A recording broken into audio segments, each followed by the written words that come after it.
लड़के अपने माशूक से मिलने के लिए तरह तरह के हरबे इस्तेमाल करते हैं। नौजवान ने ऐसा किया कि वो बुर्का पहन के लड़कियों के कॉलेज में चला गया और उसके साथ क्या हुआ आप खुद देख लें।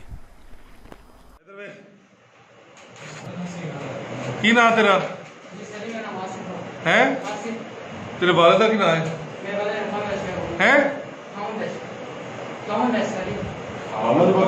किथे दा रहने वाला है?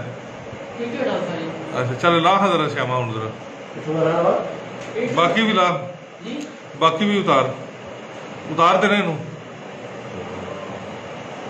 बुरखा भी ला जरा बना दे।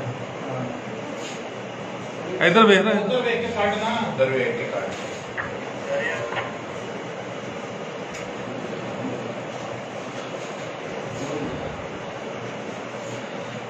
इतने तक बड़ा कर, मेरे को दोबारा पावांगे।